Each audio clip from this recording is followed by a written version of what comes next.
Bem-vindos ao Fora do CTI, podcast que leva a ciência do CTI Renato Archer para além daqui do finzinho da rodovia Dom Pedro.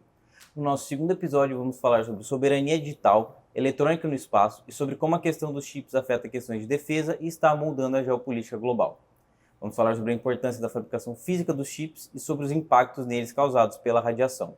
Para isso, estamos com Vinícius Vono Peruzzo, pesquisador do CTI e doutor em microeletrônica, e Márcio Costa, com doutorado em Ciências e Tecnologias Espaciais e é professor do Instituto Tecnológico de Aeronáutica. Além de ser engenheiro de sistemas espaciais, também é fundador da startup New Space Tech, que atua no setor espacial. O podcast Fora do CTI é realizado com o apoio de uma bolsa de jornalismo científico da Fundação de Amparo à Pesquisa no Estado de São Paulo, a FAPESP. Acho que para começar, muito se fala em soberania digital, mas o que isso significa na prática? A Lei Geral de Proteção de Dados, a LGPD, popularizou o tema sobre onde guardamos nossos dados e a importância de estar dentro do Brasil. Mas trata também da fabricação dos chips que dão acesso ao processamento avançado associado à inteligência artificial.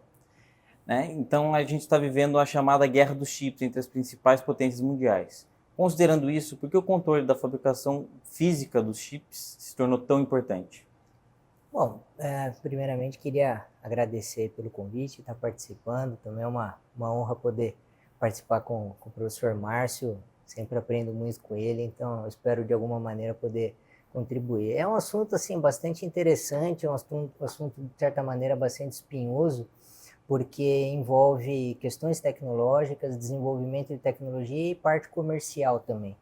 Então, sempre quando a gente fala em questões de soberania, a gente está falando em capacidade de desenvolver uma tecnologia, de fabricar uma tecnologia e você ser capaz de gerar os próprios dados. E a gente sabe que existe uma complexidade enorme, né? Se o professor Márcio quiser comentar alguma coisa do quanto que é complexo e difícil você desenvolver um projeto de um satélite do início até colocá-lo de forma operacional, né?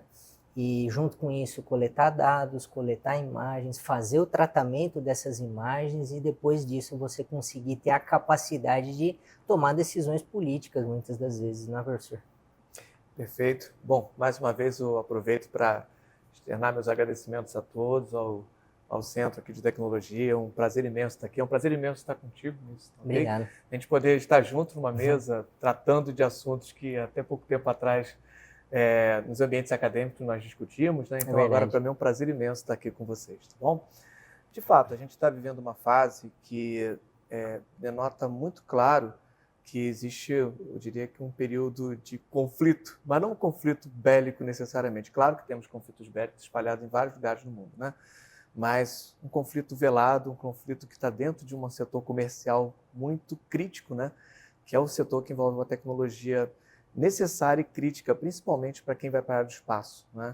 Nós que estamos trabalhando hoje em dia no setor espacial, temos uma preocupação, eu diria que assim, primordial, de saber exatamente que o nosso sistema ele vai funcionar. E para que esse sistema funcione efetivamente, a gente precisa ter uma garantia, a gente precisa ter a credibilidade que esse sistema ele tem o que a gente chama de um TRL alto, ou seja, um Technology Readiness Level, ou seja, um nível de tecnologia, né, de maturidade tecnológica adequado e que ele consiga efetivamente funcionar. E ter uma vida útil para isso também. Ter uma vida útil. Mas o que acontece? Nem todos dominam as tecnologias, ou quem domina, segura. Ou se alguém sabe que o outro talvez, vou até dizer dessa forma, né, colocar assim, sabe que o outro está tomando a frente com a tecnologia, claro que começa a esperar cuidados. Que são cuidados que a gente percebe isso nas questões que transcendem a parte tecnológica e entram na geopolítica. É verdade. Bom, pensando nessa nova guerra fria espacial, né, o surgimento de milhares de constelações de satélites, enfim, e a ideia de colocarem, né, data centers no espaço, por que um chip precisa ser resistente à radiação? Sim, a resposta ela é bastante, mais uma vez eu vou usar a palavra, bastante complexa. É o tipo de assunto que daria tranquilamente para desenvolver num curso de 6 meses a 1 ano, no mínimo, né? Entram questões fundamentalmente de tipos diferentes de radiação, né? A gente pode falar em radiações eletromagnéticas, a gente pode falar de íons pesados, a gente pode falar de todas elas acontecendo ao mesmo tempo.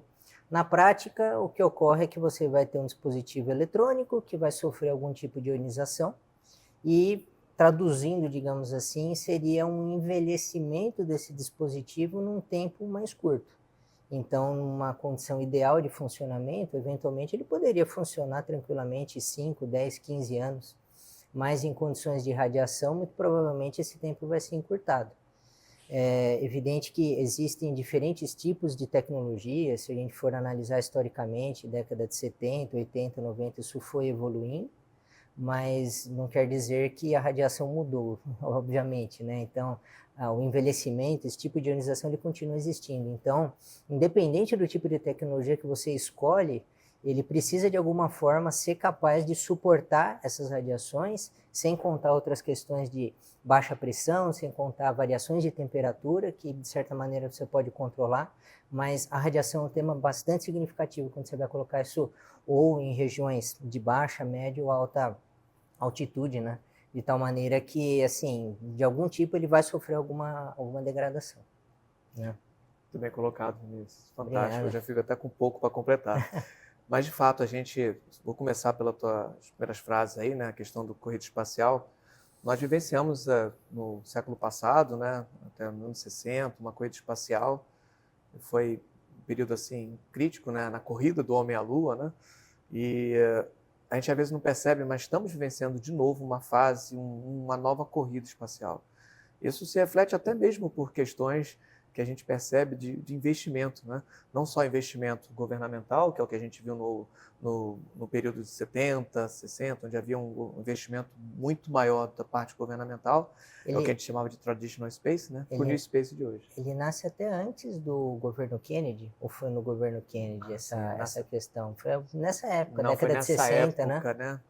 Nós não vamos na Lua porque é fácil, mas porque é difícil, justamente né? porque é difícil, entendeu? verdade. A tradicional frase, né? Então, realmente, a gente começa lá atrás com uma corrida espacial grande e hoje em dia a gente tem, evidente, uma corrida espacial. E por que disso? Sabemos hoje em dia que isso não é ser alarmista, mas que se faltarem sistemas espaciais, se começarem a todos eles de alguma maneira colapsarem, a gente pode voltar a uma idade da pedra fácil em alguns meses, entendeu? É verdade. Hoje em dia nós temos toda uma facilidade de GPS, nós temos facilidade de localização, mapeamento, imageamento, coleta de dados, informações, distribuição dessas informações, monitoramento não só dos sistemas que estão na troposfera, mas que estão fora deles, a exemplo do vento solar, como é que está a atitude do Sol, etc., a situação do enfim, nós temos todo um monitoramento para dentro e para fora do planeta. E isso também não só em termos de monitoramento, mas em termos de fluxo de informações. Se nós não tivermos isso hoje em dia dominado, controlado, a gente volta de fato. Basta dizer que eu não consigo dirigir em São Paulo sem o GPS. É verdade. Basta dizer que a um minha exemplo conta simples, mas é o nosso dia a dia, não, né? Um exemplo, um tempo atrás, essas semanas, eu tive um problema com o meu celular. Eu quase não consegui voltar para casa. Eu precisei falar com um amigo meu que eu não ia conseguir voltar para casa. E já parou para pensar que a energia que a gente está recebendo aqui, ela também depende de clock, de GPS, para poder ter um horário certo de distribuição de um ponto para outro? É verdade. E a nossa conta bancária, que também tem um clock perfeito ali para poder ter uma transferência. Imagina uma transferência que não tenha um clock ajustado entre aqui, por exemplo, registro disso, né? Um registro Europa, e aí vai.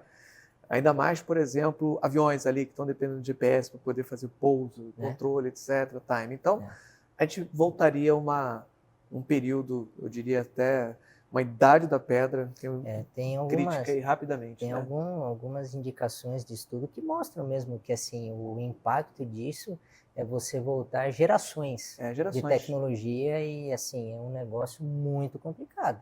Muito complicado mesmo. Naturalmente eu estou falando da pedra, mas é porque o professor ele gosta de ser lúdico, tá? Sim. Então vamos entender aqui que a linguagem ela percorre o transito um pouco no lúdico. Não, claro. Bom, isso leva à questão do seguinte, né? A gente realmente percebe que quem controla, quem tem o domínio das tecnologias acaba levando a essa nova corrida, né? Essa nova corrida espacial. Mas, indo no segundo ponto do tópico que você mencionou, eu acho que vale a pena pensar no seguinte, assim nós que somos da área espacial pensamos, né? Para desenvolver uma tecnologia dessa, nós desenvolvemos de uma forma diferenciada, nós trabalhamos na área de sistemas espaciais, né?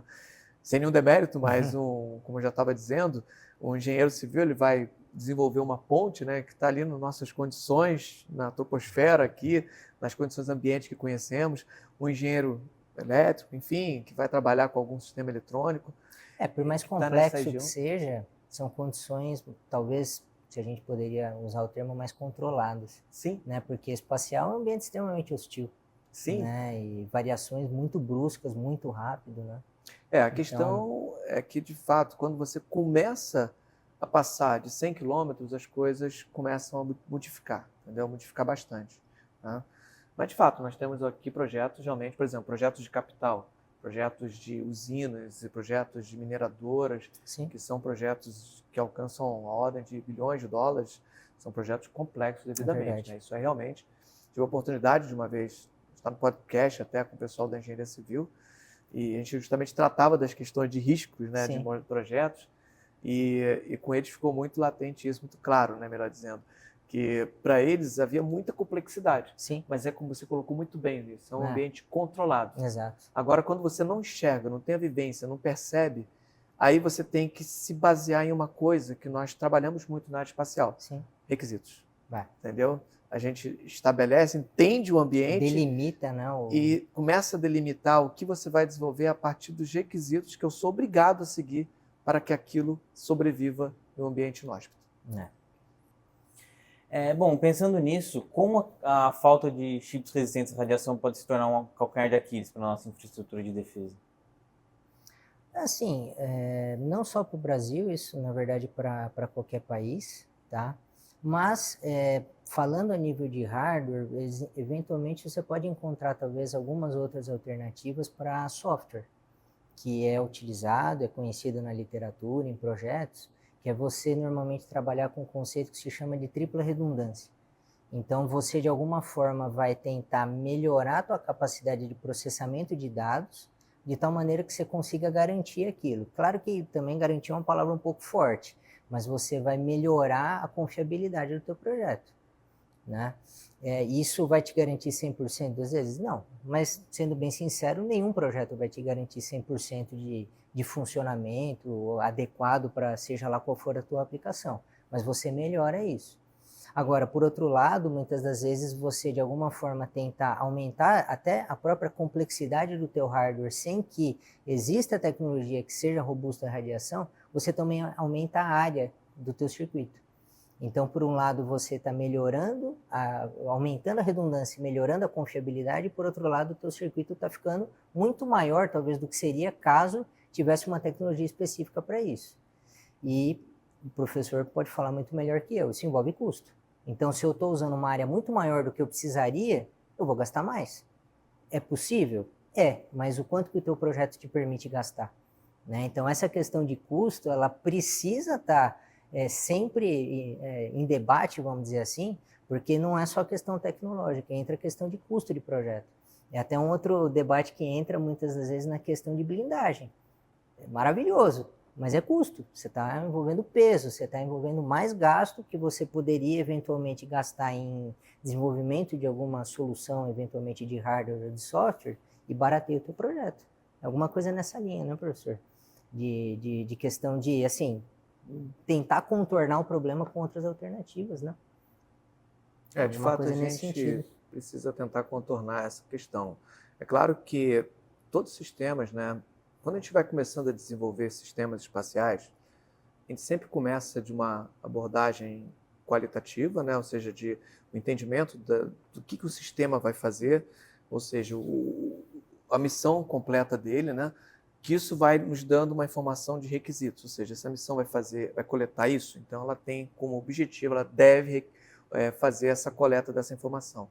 E a gente vai afunilando no requisito, na especificação do sistema espacial, até que nós chegamos justamente no componente eletrônico do dispositivo, que é o último passo da tecnologia. Na escolha da tecnologia. Então, como tu colocou muito bem, essa escolha da tecnologia, para o sistema espacial, ela é crítica sim, mas o nível de criticidade dela depende também, tá, de como vai ser a aplicação.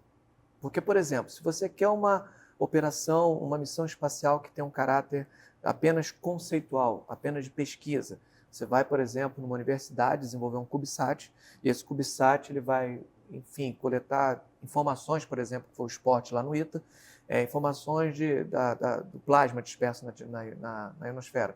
Certo? Então, de certa forma, é conceitual, é uma missão simples, é uma missão que não exige apenas questão de capacitação de pessoal. E até o tempo de vida também. Tempo de vida relativamente curto. Então, você não exige uma exigência de que efetivamente o sistema ele tenha que ter uma durabilidade grande, uma confiabilidade grande. Então, você não precisa ser, vou entrar na questão da tríplice redundância, você não precisa ter uma redundância. Você pode utilizar até um sistema simples, que se acontecer uma falha, se errar, é aceitável? É. Aí entra na questão da análise de risco, né? É uma falha que você pode aceitar, tolerar. Agora, quando, por exemplo, você tem um sistema, a gente já entrando no outro eixo, que seria o eixo operacional, tá? Saindo do conceitual para o operacional, ou seja, ele é um sistema que precisa gerar um resultado. Aí você já começa a criar uma redundância ou começar a pensar melhor na tecnologia, aí ela começa a se tornar crítica. E aí, professor, até acrescentando isso, entra-se naquelas questões de muitas das vezes optar por tecnologias mais maduras, antigas talvez, que se tem o conhecimento de como funciona, de como ela se comporta nesses ambientes hostis, justamente para garantir isso que você está falando. Porque do contrário, assim, não manda, né? Ou se escolhe eventualmente uma outra alternativa, né? Por isso que a gente observa muito a questão do TRL, como eu já disse, né? O nível de maturidade tecnológica. Se ele tem um nível de maturidade tecnológica baixo, ou seja, só foi testado em laboratório, nunca foi para o espaço, mas às vezes tem tecnologias que são antigas e já foram para o espaço e voam muito bem. Então você tem a segurança de colocar nesse segundo nível operacional que sabe que alguém solicitou uma missão, por exemplo, de imageamento. Ela vai ter a imagem que ela solicitou num investimento de milhões de dólares, que é um investimento numa missão espacial. O meu terceiro nível, que eu entraria na tríplice redundância, onde eu não posso ter falhas, é quando eu tenho uma missão tripulada. Aí já transcende um pouco as missões que hoje em dia nosso país conduz, né? Mas imagina agora uma missão para o projeto, por exemplo, o Artemis agora, que controla a Lua. Inclusive, isso é uma coisa que eu até ia falar, né? Porque a gente acabou de testemunhar a Artemis 2, né? Uma volta tripulada na Lua e voltando para a Terra com sucesso, né? Um pouco mais de meio século depois, né, do programa Apollo, que levou o homem a pisar na Lua ali no final dos anos 60, durante esse tempo, nessas 5, 6 décadas, tiveram muitos avanços na questão dos chips. Mas também a gente vê cada vez mais os chips ficando menores e menores. Sim. Eu acho que isso certamente deixa eles um pouco mais suscetíveis à radiação cósmica. Queria entender um pouco mais que tipo de radiação é essa e o que essa radiação faz de fato com os dispositivos, né? Se são só eventos isolados ou se também é acumulativo?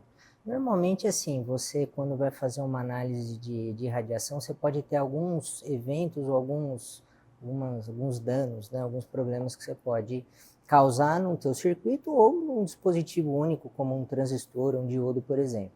Tem esse efeito que você comentou do acúmulo de dose de radiação, significa dizer que você vai acumulando doses de radiação, como por exemplo de raio-x ou raios gama, de tal maneira que você vai degradando o comportamento desse transistor, desse dispositivo. Uma maneira talvez mais simples ele vai ficar mais lento, ele vai demorar mais para chavear, liga, desliga, né, que um transistor faz normalmente. Isso é um tipo de problema. Outros problemas que podem surgir, aí variam do tipo de radiação, como por partículas, por prótons, por nêutrons, de tal forma que você vai causar algum dano na estrutura cristalina do teu material. Então, isso também pode ser um outro tipo de problema. Ou, até como você comentou, dos efeitos de evento único. Então, por exemplo, você tem lá um bit armazenado, um 0 ou um 1, e aí ele muda o estado dele, né? E muitas das vezes esse tipo de problema entra naquilo que a gente comentou uns minutinhos atrás sobre a tripla redundância. Significa dizer que você vai, de alguma forma, checar em 3 análises qual que é o estado daquele bit. Se os 3 forem 0, se 2 leituras forem 0 e uma for 1, e aí você consegue, digamos, tomar uma decisão de qual que é o estado de bit mais provável, digamos, que ele estaria armazenado, tá? Mas assim, na prática, esses efeitos, esses eventos, eles podem ocorrer todos ao mesmo tempo. Então não quer dizer que eu vou ter só raio-x de radiação em um intervalo de tempo e depois eu vou ter raios gama e assim. Não, isso pode acontecer ao mesmo tempo. É evidente que conforme você varia a altitude que um satélite se encontra, os tipos de radiação vão mudar. Então existem regiões que estão mais suscetíveis a prótons, regiões que podem estar mais suscetíveis a raio-x, por exemplo, né? Então, assim, esses problemas, eles podem e normalmente ocorrem ao mesmo tempo. E aí, indo na questão da miniaturização dos dispositivos, é aquela coisa, se eu tenho um dispositivo com dimensões muito maiores, a radiação continua existindo, mas a chance de eu causar algum problema que vai afetar o comportamento desse dispositivo, a tendência é que seja menor. De tal forma que se eu for diminuindo a geometria deles, o tamanho físico deles, a tendência é ele ficar mais suscetível a esses problemas, né? E é justamente uma maneira, digamos assim, de você justificar por que muitas das vezes tecnologias mais maduras são escolhidas em detrimento de tecnologias até mais novas. Ou seja, eu vou usar a tecnologia que eu conheço como que se comporta. Então, eu não vou escolher, mesmo que seja uma tecnologia muito melhor, muito mais inovadora, eu vou esperar o tempo para essa tecnologia ser conhecida, ser estudada, ser analisada, tanto academicamente quanto comercialmente, para garantir o funcionamento dela. Não é, professor? Alguma coisa nesse sentido, não é isso? Não, está perfeita a colocação. Colocou os 3 principais problemas que a gente realmente considera para desenvolvimento de sistemas espaciais, a avaria por deslocamento, quando a estrutura do cristalino realmente acaba sendo modificada, algum átomo se desloca ali para um efeito, outra que é o acúmulo, né? Sim. O outro é um evento simples. Realmente são os 3 pontos que a gente tem um ponto mais crítico de observação, né? Quais são os eventos principais. Mas agora, indo nessa colocação sua, o meu mestrado lá no ITA foi em engenharia eletrônica e computação, não foi em sistemas espaciais. E eu comecei fazendo o meu mestrado justamente na micro-ondas e optoeletrônica. Bacana. E lá a gente estava trabalhando muito com a questão de dispositivos fotônicos. Por quê? Os dispositivos fotônicos, Diogo Alexander, aquela coisa toda, ele permite muitas vezes você compactar sistemas. Isso, para o nosso entendimento, que estava também atuando na área espacial, Sim. seria um processo evolucionário lá na frente. Por quê? A tendência de você compactar, miniaturizar, você reduzir os dispositivos, né, os sistemas, mas cai exatamente nesse ponto. Quanto menor você também reduz, a tua probabilidade de você talvez entrar dentro de uma dessas situações, dentro de algum desses efeitos, acaba potencializando. Então, hoje em dia, na época eu lembro que eu li um livro que era chamado A Era da Fotônica. Fotônica, a era, era século XXI, a Era da Fotônica, era alguma coisa assim, do qual ele pegava os conceitos e ele falava que seria a solução. Sim. Por acaso, só pegando um histórico aqui, em 2018 eu tive no Congresso de Satélites, mas eu não lembro agora o nome, mas enfim, é um congresso que tem todo ano, Global MILSATCOM, que tem lá em Londres, né, e foi em 2018, 2019, e em 2018 teve uma mesa que foi justamente para discutir isso. Legal. E nessa mesa foi colocado o seguinte, e a fotônica ela não vai assumir a frente agora, já pelo fato do New Space. E o que é o New Space? Justamente é um movimento que a gente tem hoje na área espacial de tentar reduzir os sistemas espaciais, tornar eles menos complexos, a relação com o cliente diferenciada, de modo que facilite a construção desses sistemas, ou seja, enquanto baratear também, baratear imagina, isso, menor custo, menor complexidade. Então, o que eu tinha lá na década de 70, que eram sistemas espaciais imensos, grandes, observando esse traditional space, migrou para o New Space. E aí, justamente por conta do New Space, a mesa redonda lá estava empresários, academia, governo. Então, já que temos todo o recurso da fotônica para reduzir o emprego de novos sistemas, dispositivos que são muito menores, por que não fazemos? Aí a indústria se calou. E foi interessante que a parte da mesa ficou quieta, a parte da academia falou assim, não, mas eu posso oferecer isso. Sim. O governo ficou no meio. E aí o chair da mesa, né, conversou assim, olha, então, o governo, você vai ter que responder. E a resposta dele foi o seguinte, bom, o dia que o pessoal resolver aceitar o desafio de investir e migrar para essas tecnologias fotônicas, a área comercial, nós podemos pensar. Aí o comercial falou, mas a garantia vai cair. A probabilidade, talvez, de ter mais incidentes. E até a gente ter uma maturidade, da mesma forma como ocorreu uma maturidade no decorrer do tempo para ter aqueles outros sistemas, até ocorrer essa maturidade vai demorar um pouquinho. Resumo, a mesa de 2018 ficou em silêncio, repetiram a mesa de 2019, que não durou nem 20 minutos. Eu participei dos 2 congressos e foi exatamente assim. E o assunto morreu. 2020 não teve mais nada. Então, realmente, eu acredito que a gente ainda continua dentro dessa linha. Ainda temos muito cuidado. Eu não tenho dúvida que, por exemplo, parte dos sistemas que foram desenvolvidos para, por exemplo, a Orion, a cápsula que foi lá, levou os astronautas agora na Artemis 2, parte deles deviam ter muitos dispositivos ainda, muitos sistemas que ainda observavam tecnologias anteriores. Eu não tenho dúvida disso. Agora, é claro, é uma cápsula, né, muito maior. Se a gente comparar o tamanho de uma cápsula dos programas iniciais da Lua, todo mundo apertadinho ali, e agora com espaço para até eles brincarem, né? Eu até não sei se vocês viram, desenvolvem com um bonequinho de gravidade, etc. Enfim, tiveram brincadeiras, conversaram, tiveram uma oportunidade melhor. Claro, novas tecnologias foram incorporadas, tá? Mas eu acho que essa questão ainda vai levar um tempo para a gente poder falar que a miniaturização total é garantida, entendeu? Bom, acho que puxando um pouco do que o Vinícius tinha falado, o Brasil está localizado numa área que é a anomalia, né, que é a anomalia magnética do Atlântico Sul. Sim. Queria saber quais os impactos, acho que tanto para projetar os chips quanto para construir dispositivos como satélites, enfim. É uma questão que, enquanto área geográfica, ela abrange uma área bastante importante do Brasil, na América do Sul, né, na verdade, e digamos assim, um trecho do próprio Atlântico. São questões também relacionadas à altitude, de tal forma que, conforme você, mais uma vez, varia a altitude, você vai ter uma influência maior, né, de um impacto mais significativo de radiação, né, basicamente é isso. E, assim, do que eu conheço, é que o professor vai salvar a conversa, né, no sentido de que, muitas das vezes, até a própria microeletrônica, ela tenta ser preservada com o satélite sendo desligado. Né? Então, muitas das vezes você opta por não coletar dados ou não fazer transmissão de dados em um intervalo de tempo, de tal forma que ele passa nessa região mais crítica e depois ele é ligado novamente. Eu acho que é alguma coisa nesse sentido, né, professor? Sim. Vamos lá. Como é que a gente enxerga o ambiente espacial para efeitos de radiação, para efeito daquilo que ele pode interferir com a gente? Bom, primeiro, estamos aqui no nosso planetinha, né?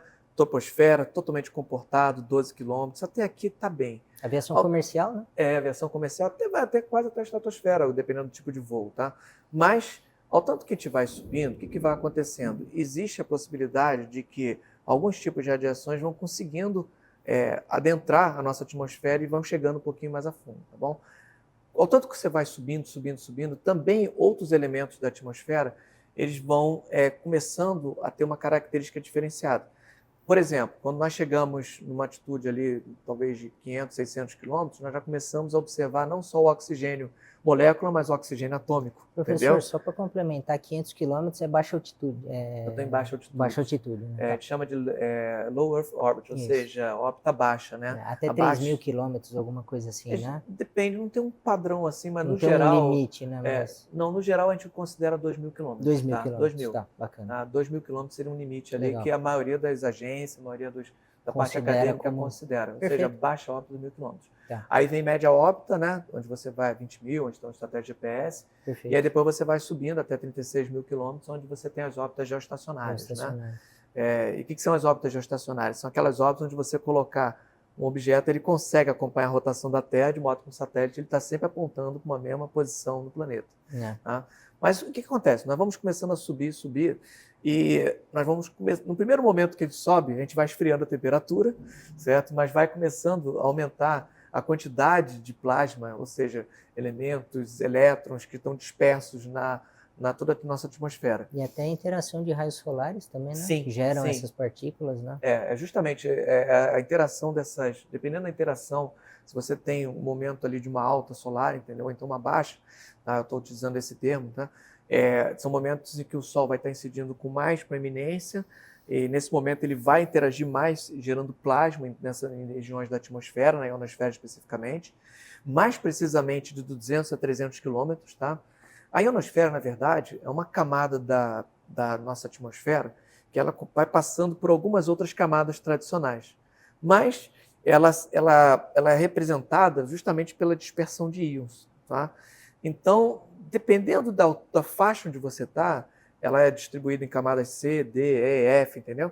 Dependendo de camada que você está, é uma zona onde você tem maior probabilidade de você ter formação de plasma devido à incidência solar. Então, por exemplo, a camada E e F, que estão lá em 300 km, são as mais críticas. Inclusive, a gente tem, hoje em dia, monitoramento, não só aqui no Brasil, tem o programa Embrace ali, ou Embrace, dependendo, do INPE, do Instituto Legal. Nacional de Pesquisas Espaciais, faz um Bacana. trabalho fantástico. Perfeito. Pô, o professor Joaquim, nossa, uma referência para mim, um amigo ali, fantástico. Ele e a equipe dele, eles estão sempre monitorando ali todas as alterações que nós temos. Porque o que acontece? Não subindo mais, mas já parando por aqui dentro da sua pergunta da anomalia do Atlântico, tá? Para outros locais do mundo, do globo, nós conseguimos, entre aspas, olhar para o espaço, tá? Como se eu tivesse um espelho transparente. É como se fosse uma blindagem natural, a gente pode chamar assim? Mas na nossa região aqui, pela quantidade de plasmas, para as ondas eletromagnéticas, elas acabam aparecendo como se fosse um vidro fosco. Imagina que você entra no banheiro com o chuveiro desligado, ali o chuveiro frio, e você vê a parte interna onde está o chuveiro, certo? Mas liga ali a água quente, começa o vapor. É o que acontece quando o Sol começa a iluminar com intensidade essa zona do Atlântico. E aí você começa, aquele vidro que era transparente, começa a ficar fosco. Então é exatamente isso que acontece. E aí nós temos vários efeitos, né? Nós temos efeito de cintilação para as ondas eletromagnéticas, você tem efeito Faraday, tá? De rotação de Faraday. Então tem vários efeitos que vão fazendo com que uma onda eletromagnética que vá cruzar essa região, seja de um satélite para chegar no solo, para transmitir uma informação, ou vice-versa, né? Ela vai ser degradada, ela vai sofrer uma atenuação ou vai sofrer uma alteração. Um atraso, né? Atraso, alteração. Acho que puxando até nisso, essa radiação espacial ela chega na Terra, né? Os chips do nosso dia a dia, né? Acho que vocês comentaram de aviação comercial, mas também de computador, celular, do nosso dia a dia. Sim.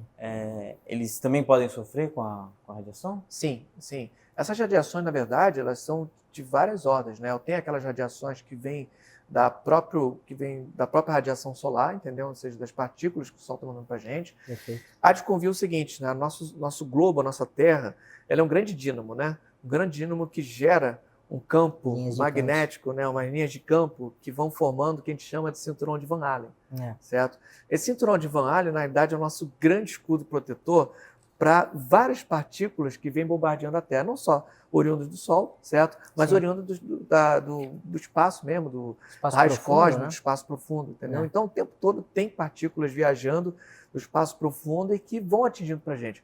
Só que algumas não passam, algumas acabam sendo aprisionadas, né? por esse campo magnético que a gente tem, certo? E vão ficando por ali. Por isso que nós temos aqueles fenômenos da aurora boreal, né?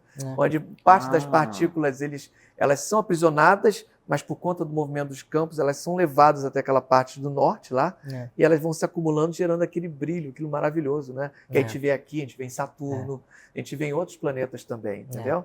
Isso é um negócio bem legal. O que acontece com essa anomalia anomalia magnética do Atlântico, tá? Vou fazer uma comparação simples. Júpiter, tá? Para a gente poder entender. Júpiter, da mesma forma como a gente, embora seja um planeta bem maior e gasoso, ele também tem linhas de campo, o que subentende que o núcleo dele tem algum núcleo de caráter ferroso, entendeu? Que vai gerar essas linhas de campo, que está em movimento. Mas Júpiter tem uma característica curiosa. Bem no meio, na altura do Equador, uma das linhas de campo é lá dentro, entendeu? E sai. Como se eu tivesse um polo. Tem um polo norte, o polo sul, polo sul, centro. Polo norte, e tem um polo bem no meio. Legal. Então, o que acontece? As linhas de campo entram ali. Como essas linhas de campo elas adentram ali, acaba criando entre aspas, um buraco. Entendeu? Então a linha ela vem, cria um buraco e sobe de novo para vir para o sul. O que acontece na Terra não é muito diferente, não. A gente tem as linhas de campo certinho, mas quando chega ali no Atlântico Sul, essas linhas dão uma entrada, que não necessariamente... Uma deformação, Júpiter, né? Elas sofrem uma deformação que permite com que a radiação que venha do Sol, ou até outra radiação que venha do espaço profundo, que ela consiga penetrar um pouquinho mais. Isso vai estimular a camada, os íons, as partículas que tem ali, gerando mais plasma. Por isso que nós temos essa anomalia. E essa anomalia, se você, por exemplo, observar ela por esse centro de monitoramento em braço, ou então centro americano, europeu, você vai ver que durante o dia, durante a noite, por exemplo, nós estamos com a atmosfera comportada, mas quando chega à tarde, por volta de 2, 3 horas, o TEC, que é o conteúdo total de elétrons, que é assim que a gente mede, Aham. a dispersão de plasma, ele começa a se intensificar, começa a ficar com cores mais quentes, entendeu?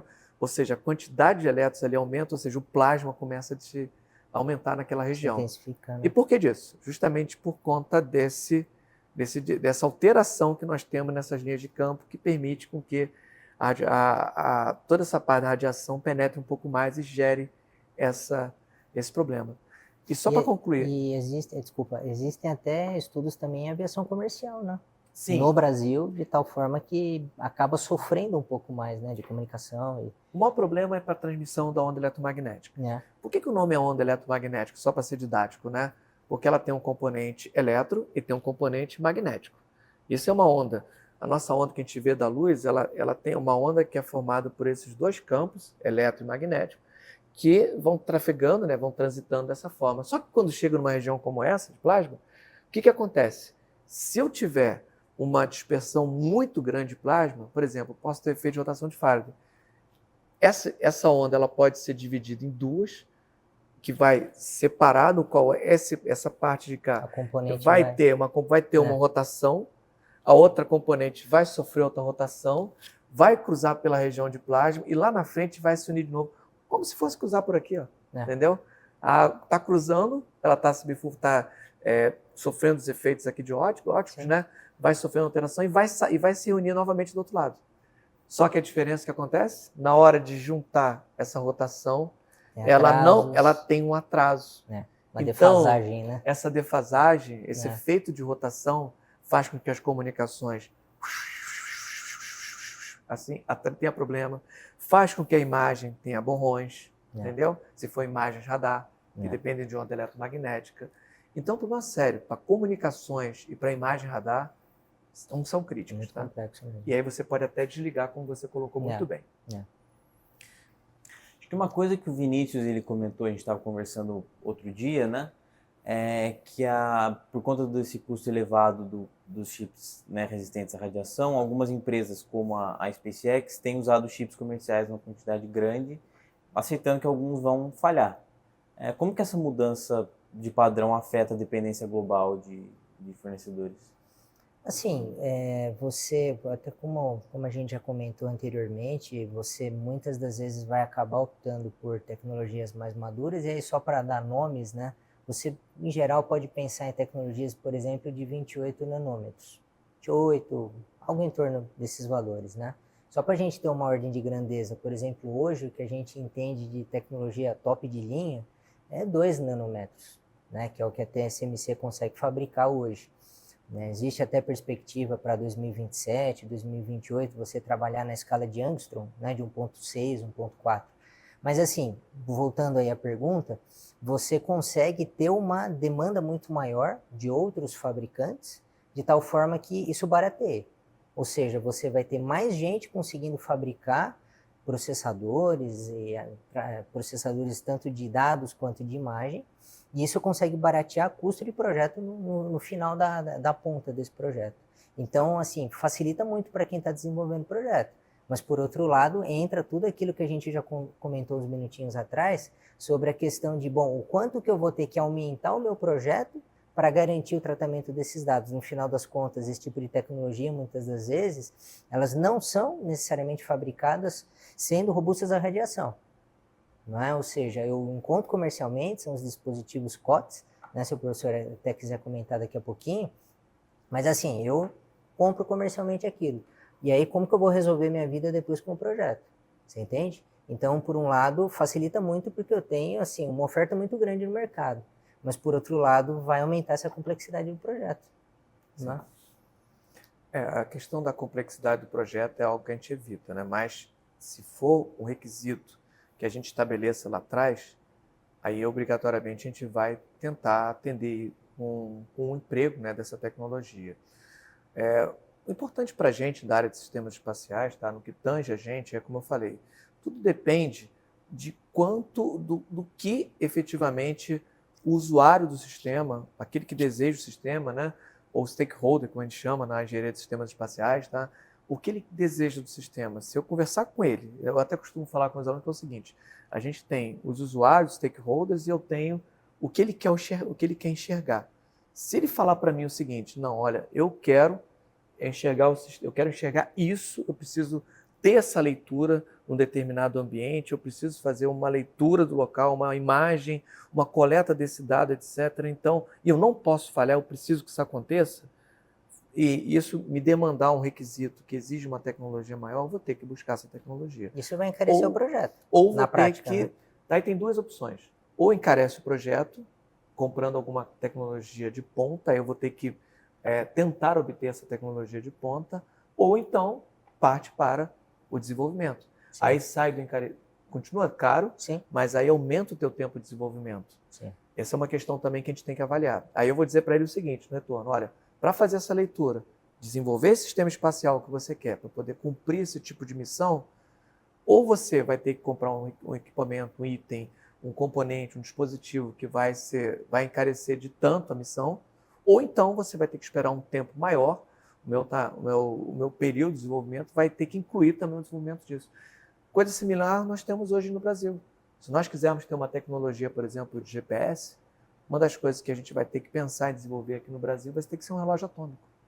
Certo? Porque é uma tecnologia crítica para você pensar em ter um GPS nacional. Entendeu? Sim.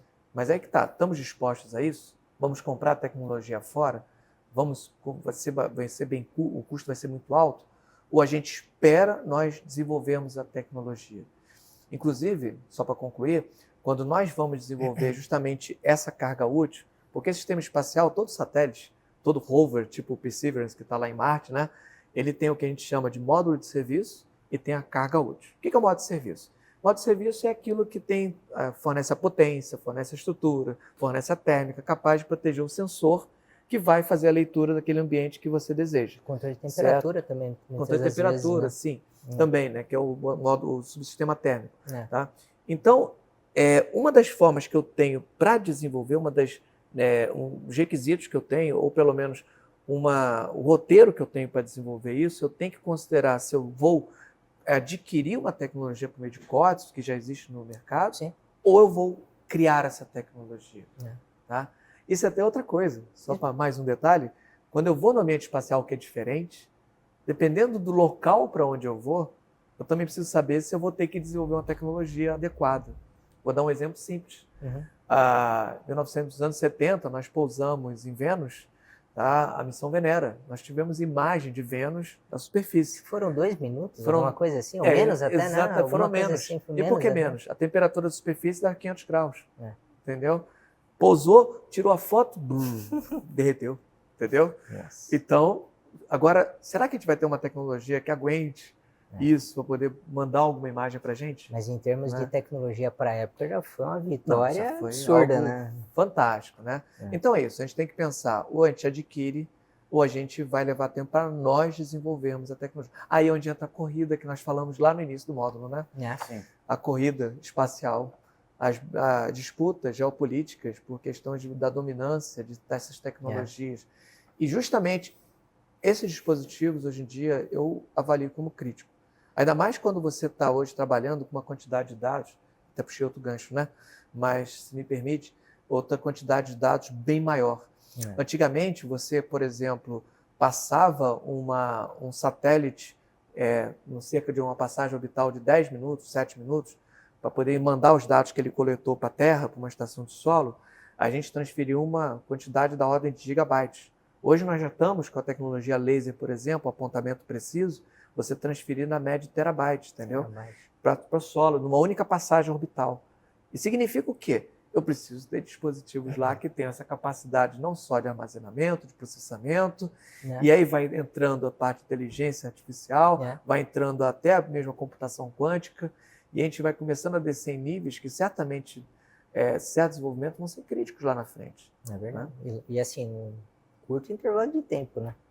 E a gente não fala mais em tempo de desenvolvimento de 15, 20 anos. Né? 5 anos, são 5 anos, 7 anos, às vezes até menos. Porque senão vai ser atropelado. Né? Bom, acho que, puxando um pouco o que a gente falou antes, eu acho que até combina um pouco com o que vocês estão falando agora. Vinícius, o CTI ele surge nos anos 80 para implantar uma política nacional de informática. Exato. E acho que pensando nisso tudo, pensando no que vocês falaram, tenho duas provocações para fazer. Acho que a primeira é se atualmente o CTI pode ajudar a conquistar essa soberania e o que falta para sermos soberanos digitalmente. Olha, sim, por diversas áreas de conhecimento que existem no CTI, né, pela capacidade dos pesquisadores que a gente tem aqui. Então, sim, a gente contribui bastante, seja com pesquisa, seja com contribuições em projetos. Então, mas como a gente vem comentando, é um assunto complexo porque ele envolve muita questão de investimento. E a gente sabe que investimento no Brasil, principalmente em tecnologia, não é tão simples assim, não é uma conversa tão simples e tão fácil de ser resolvida. Mas, assim, historicamente, a gente consegue observar o CTI contribuindo com o INPE, como o professor comentou, né? A gente até em conversas anteriores aqui, conversando de um projeto, de uma pesquisa, na verdade, que a gente vem desenvolvendo com o pessoal do IEAV. Então, assim, historicamente, o CTI ele contribui muito com isso. Agora, quando você fala em questões de investimento, aí é mais complexo o assunto. Não que seja impossível, porque não é, mas envolve mais coisa, né? E não envolve só necessariamente a vontade de querer desenvolver um projeto, né? Muitas das vezes você vai, de alguma forma, precisar de um esforço conjunto com empresas, né? Então, com parceiros particulares, por exemplo, e que tenham, de alguma maneira, esse interesse de desenvolver esse tipo de tecnologia. O professor comentou, tecnologia de GPS é um exemplo, mas não é o único, né? A gente pode pensar questões de satélites para imageamento, para soberania nacional, ou seja, a gente conseguir controlar, por exemplo, uma questão de desmatamento, controlar questões de poluição, por exemplo. Isso é questão de defesa nacional. A gente precisa ter esse tipo de tecnologia e nem sempre é fácil a gente coletar esse tipo de informação, não é? E assim, eu imagino que essa questão de investimento também seja muito discutida no ITA, né, professor? Se você quiser complementar isso, né? A questão de investimento ela é crítica, eu acho que em todos os setores, né? Mas pelo menos na área espacial, não necessariamente em termos de tecnologia da informação, mas no geral, a gente percebe que de alguns anos para cá o país ele tem se movimentado um pouquinho mais. É verdade. Se for comparar, claro que se a gente for perceber a linha de crescimento do mercado espacial, ou seja, da economia espacial, que já está chegando na ordem de bilhões aí, né, a gente percebe que a curva crescente é grande. Mas aqui no Brasil, embora tímida, ela de certa forma acontece. Eu acredito que por conta das demandas que tem no setor espacial e para onde nós caminhamos, que é o emprego, por exemplo, de satélites definidos por software, que são satélites que exigem muita necessidade de tecnologia da informação, eu acho que é uma possibilidade, é um potencial muito grande de que iniciativas da nossa área, né, percorram esses corredores aqui, gerem projetos e tragam recursos. Com certeza. Eu vejo desse jeito. Sem dúvida. Sem dúvida, sem dúvida. Bom, acho que ficamos por aqui. Queria agradecer novamente a presença do Vinícius, a presença do Márcio. Tem alguma coisa mais que vocês queiram? Da minha parte, só agradecer aí pelo convite, pela conversa, e eu tenho certeza que isso é assunto aí para muitas outras desenvolvimentos de projetos, pesquisas, e com certeza aí acho que é bastante enriquecedor. Foi uma honra estar com vocês, tá bom, Vinícius? Obrigado. Mais uma vez estamos juntos aqui, agora numa mesa, então fico muito feliz com isso. Tá? E para o centro, eu quero agradecer muito a oportunidade de estar aqui com vocês. Para mim é uma honra estar aqui, é uma satisfação imensa. Gosto de falar da área espacial, me empolgo falar com isso aqui, que eu trabalho hoje em dia, mas poder trabalhar com outros stakeholders, outros parceiros que realmente, como eu disse, têm um potencial de transformar o setor espacial do nosso país, nossa, é uma satisfação imensa. Então, muito obrigado pela oportunidade de estar aqui e a saúde de todos.